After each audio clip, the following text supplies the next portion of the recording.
tapat, matatag at maaasahan balitang tama at totoo lamang dito sa Pilipinas Network. Magandang araw sa ating mga kababayan sa Pilipinas at sa buong mundo. Huwag kalimutang pusuan ang video, sumubaybay at pindutin ang batingaw upang lagi kayong updated sa balita. Simulan na natin. Isang mainit at mapagsuring araw sa lahat ng ating mga kababayan. Sa ating pagsubaybay sa mga pinakabagong kaganapan sa buong mundo ngayong Agosto 9, 2026, dalawang magkaibang krisis ang sabay na nagdudulot ng matinding epekto sa seguridad at pandaigdigang ekonomiya. Sa silangang Europa, muling tumindi ang palitan ng mga pag-atake gamit ang mga makabagong misil at drone sa pagitan ng Russian Federation at Ukraine. Samantala, sa silangang Asya, pumasok naman ang isang malakas na bagyo na nagparalisa sa mga pangunahing paliparan at ruta ng transportasyon sa China. Ang magdamag na bakbakan sa pagitan ng mga puwersa ng Russia at Ukraine ay nag-iwan ng hindi bababa sa 7 nasawi at marami pang nasugatan sa iba't ibang bahagi ng bansa. Ang panibagong serye ng mga pambobomba ay kinabibilangan ng mga pag-atake sa mga lugar na tinitirhan ng mga sibilyan pati na rin sa mga estratehikong pasilidad. Ayon sa mga opisyal na pahayag, naglunsad ang militar ng Russia ng mga eksaktong pag-atake gamit ang mga ballistic missile laban sa mga itinuturing nitong mahahalagang pasilidad sa seguridad at enerhiya sa kabisera ng Ukraine. Kabilang sa mga pangunahing target na inihayag ng Russian Ministry of Defense ang mga pasilidad na di umano'y gumagawa ng mga sangkap para sa mga cruise missile at isang imbakan ng produktong petrolyo na nagsusuplay sa mga sasakyang militar.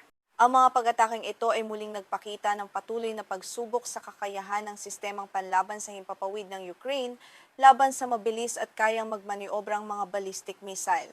Sa kabila ng matagumpay na pagharang sa ilang banta, nakapagtala pa rin ng pagkasira ng mga ari-arian at pagkasawi o pagkasugat ng mga tao sa ilang komunidad.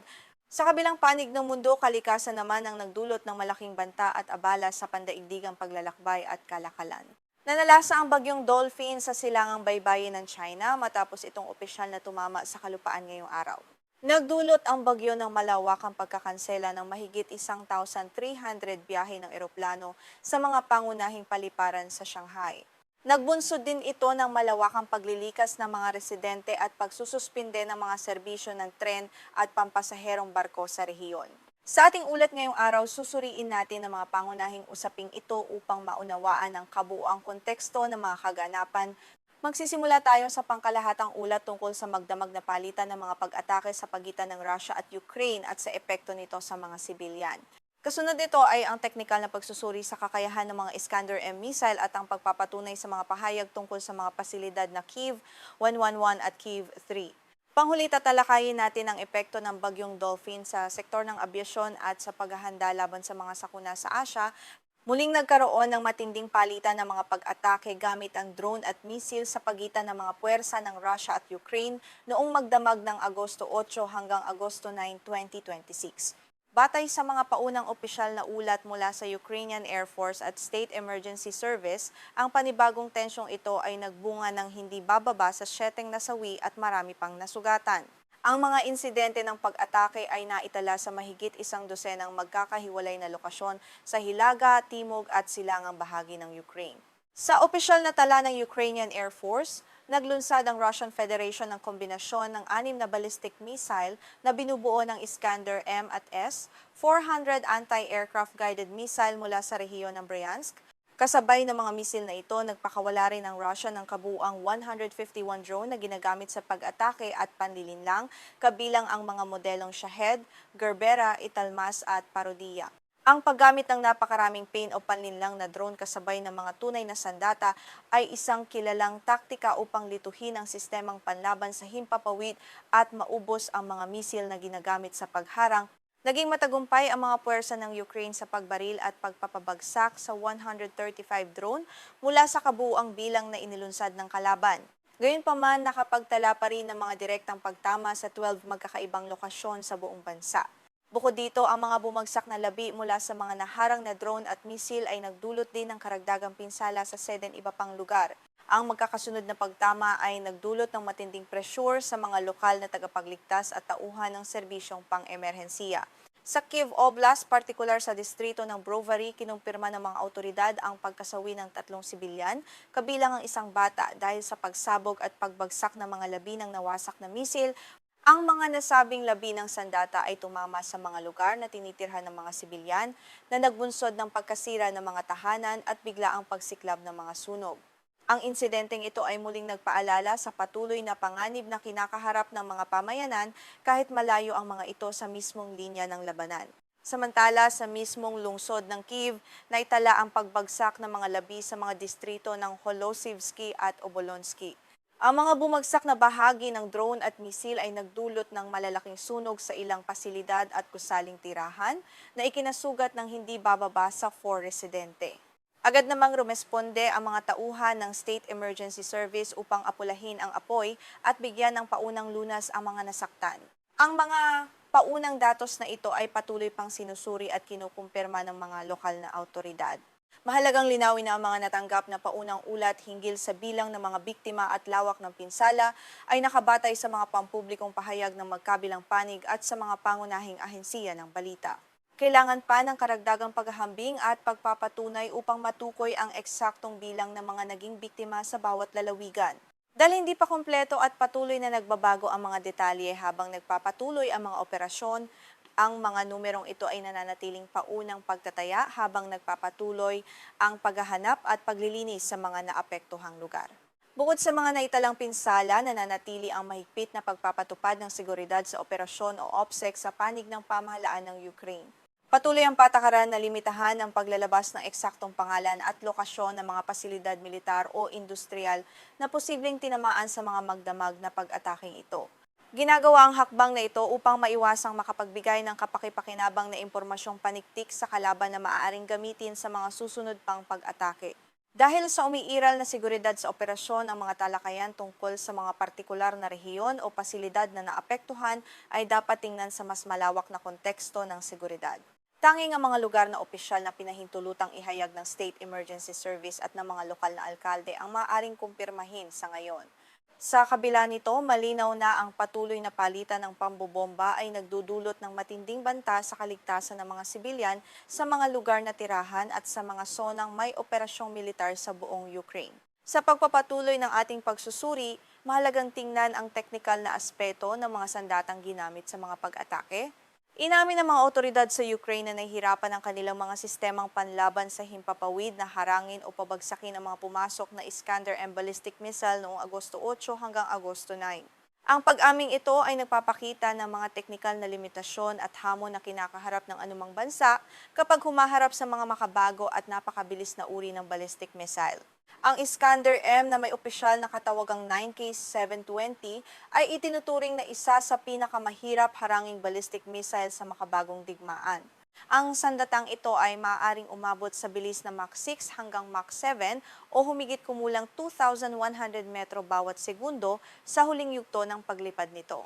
Bukod sa napakataas na bilis, lumilipad din ang missile sa tinatawag na quasi-ballistic trajectory sa taas na humigit kumulang 20 hanggang 50 kilometro mula sa lupa na mas mababa kaysa sa karaniwang landas ng mga tradisyonal na ballistic missile. Sa huling yugto bago tumama sa target, may kakayahan ng Iskander-M na magsagawa ng matitinding maniobra upang makaiwas sa mga sistemang panlaban na maaring umabot sa 20 hanggang 30 G.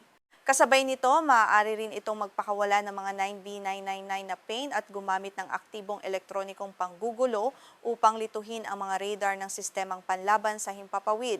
Taglay nito ang kombinasyon ng Inertial Navigation System, GLONASS Satellite Guidance at DESMAC Electro-Optical Homing na nagbibigay rito ng tinatayang katumpakan na nasa 5 hanggang 7 metro.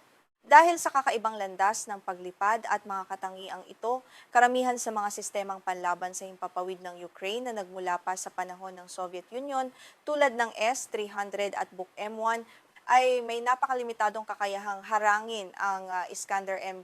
Ang mga makabagong sistemang mula sa kanluran tulad ng MIM-104 Patriot PAC-3 at SAM-T ang kabilang sa mga sistemang may kakayahang humarang at pumuksa sa ganitong uri ng ballistic target. Subalit kakaunti lamang ang bilang ng mga makabagong sistemang ito sa Ukraine at nahaharap din ang bansa sa kakulangan ng mga interceptor missile habang patuloy ang malawakang pag-atake ng Russia. Kasabay ng mga teknikal na usaping ito sa depensang panghimpapawid, inihayag ng Russian Ministry of Defense ang isinagawa nitong mga eksaktong pag-atake sa mga estratehikong pasilidad sa mga lungsod ng Kyiv at Dnipropetrovsk. Ayon sa opisyal na pahayag ng militar ng Russia, ginamit ang mga Iskander-M missile upang direktang targetin ang mga itinuturing nitong mahahalagang pasilidad ng industriya ng depensa at supply ng enerhiya ng Ukraine. Ang dalawang pangunahing pasilidad na binanggit sa ulat ay ang Kyiv 111 at Kyiv 3. Batay sa opisyal na pahayag ng Russia, ang Kyiv 111 Industrial Plant na pinatatakbo ng kumpanyang Firepoint LLC ay sinasabing gumagawa ng mga bahagi at warhead para sa FP-5 Flamingo ground launch cruise missile. Inihayag din ng panig ng Russia na ang pasilidad na ito ay nag-iimbak umano ng mga solid fuel booster na kailangan sa pagpapalipad ng mga malalayuang cruise missile ng Ukraine. Ang umano'y pagpuksa sa pasilidad na ito ay naglalayong bawasan ang kakayahan ng Ukraine na gumawa ng sarili nitong mga misil. Bukod sa Kiev 111, inihayag din ng Russian Ministry of Defense ang pag-atake sa Kiev, Tres Fuel Depot na pinatatakbo naman ng Grand Terminal LLC. Ayon sa pahayag ng militar ng Russia, ang imbakan na ito ay nagsisilbing pangunahing sentro ng pamamahagi ng mga produktong petrolyo na nagsusuplay ng gasolina at langis sa mga sasakyang militar ng Ukraine na nakatalaga sa silangang bahagi ng labanan. Sa pananaw ng Russia, ang pag-target sa ganitong mga pasilidad ay nakatuon sa pagpapahina sa sistemang pang-supply at paggalaw ng mga tropa sa harapan. Sa kabila ng mga detalyadong pahayag na ito mula sa Moscow, mahalagang bigyang diin ang usapin ng katumpakan at maingat na paghawak sa mga pahayag ng magkabilang panig.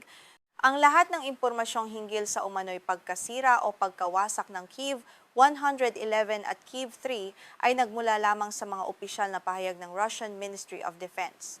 Hanggang sa kasalukuyan, wala pang formal na kumpirmasyon, pagtanggi o opisyal na tala tungkol sa pinsalang inilalabas ang pamahalaan o militar ng Ukraine kaugnay ng dalawang partikular na pasilidad na ito. Gaya ng nabanggit sa mga naunang bahagi, ang kawalan ng pahayag mula sa Kyiv ay nauugnay sa mahigpit na patakaran ng bansa sa seguridad ng operasyon sa panahon ng digmaan. Bukod pa rito, sa kasalukuyan ay wala pa ring malayang larawan mula sa satellite o pagpapatunay mula sa neutral na ikatlong panig na makapagpapatunay sa tunay na antas ng pinsala sa sinasabing pasilidad ng paggawa ng misil at imbakan ng gasolina. Dahil dito, ang mga ulat tungkol sa pagkasira ng mga pasilidad na ito ay dapat ituring ng mga pahayag na hindi pa nakukumpirma mula sa isang panig ng labanan.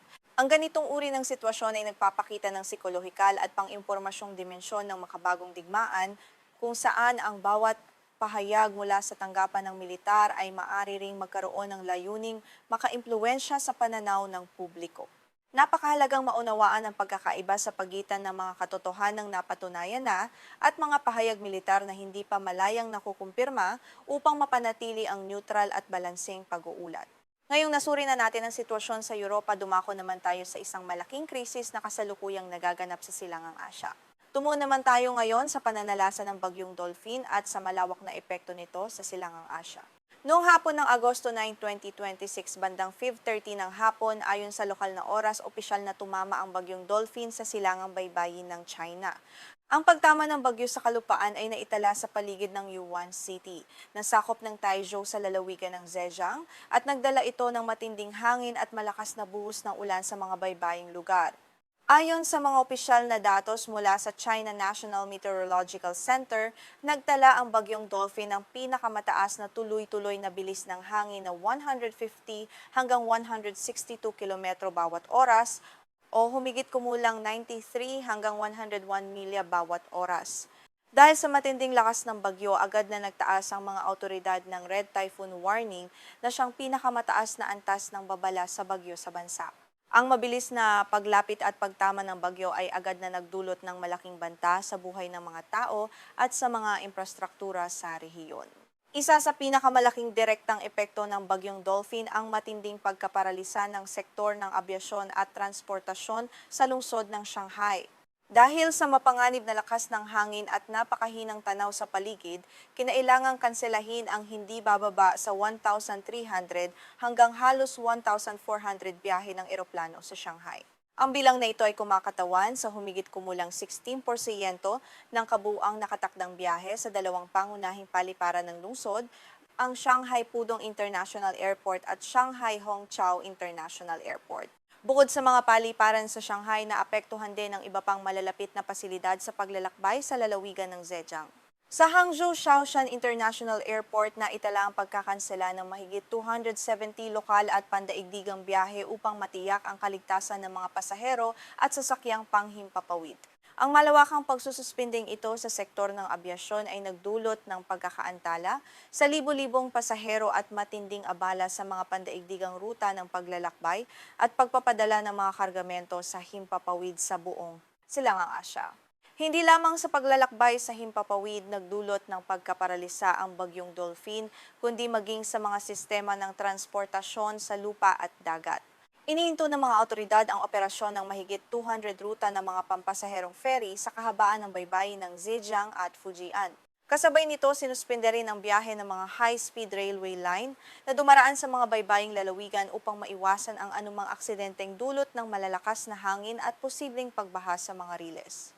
Sa usapin ng pagtugon sa emerhensiya at pamamahala sa sakuna, mabilis na nagpatupad ng mga hakbang sa paglilikas ang mga lokal na pamahalaan sa China. Sa lungsod ng Taizhou, kung saan naganap ang pagtama ng bagyo sa kalupaan, mahigit 390,000 katao ang pinalikas mula sa mga mabababang lugar at mga zonang nanganganib sa pagguho ng lupa patungo sa mga ligtas na evacuation center. Samantala sa mga baybaying lugar ng Shanghai, mahigit 30,000 residente ang inilikas bilang pag-iingat laban sa posibleng daluyong ng bagyo at pagtaas ng tubig dagat.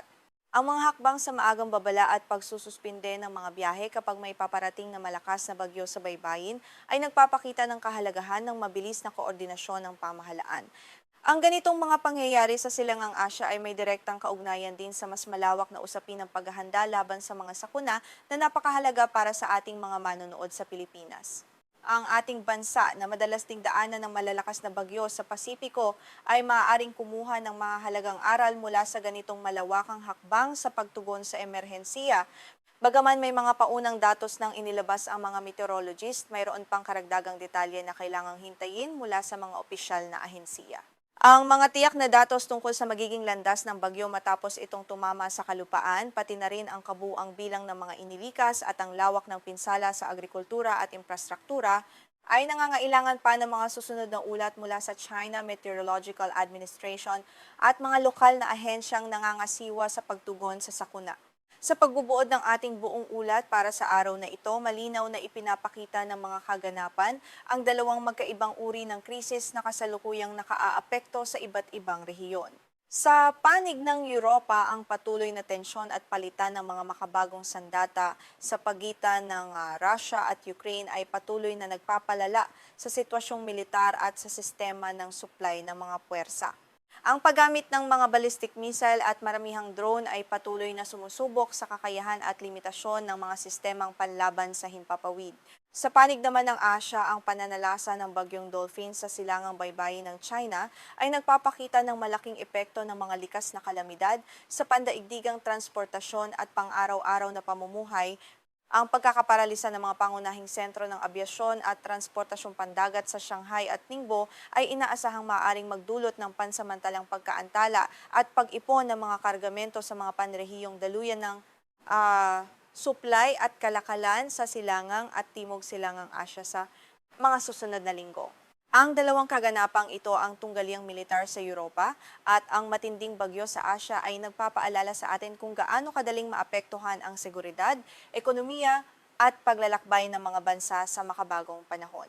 Ang bawat pangyayari sa ibang panig ng mundo ay maaring magkaroon ng hindi direktang epekto sa daloy ng kalakalan, presyo ng mga bilihin, at pangkalahatang seguridad na maaari ring maramdaman ng mga mamamayan sa Pilipinas at sa mga karatig bansa. Sa gitna ng sabay-sabay na krisis sa seguridad sa Europa at likas na kalamidad sa Asya, paano sa tingin ninyo dapat paghandaan ng mga bansang tulad ng Pilipinas ang posibleng epekto nito sa ating ekonomiya at daloy ng supply? Ibahagi ang inyong saloobin at opinyon sa section ng mga komento sa ibaba upang makapagsimula tayo ng isang maayos at kapakipakinabang na talakayan. Huwag din kalimutang i-like ang videong ito at mag-subscribe sa ating channel para sa higit pang beripikado, neutral at malalim na ulat balita araw-araw. Maraming salamat sa inyong patuloy na pagtangkilik at pagsubaybay sa ating mga ulat.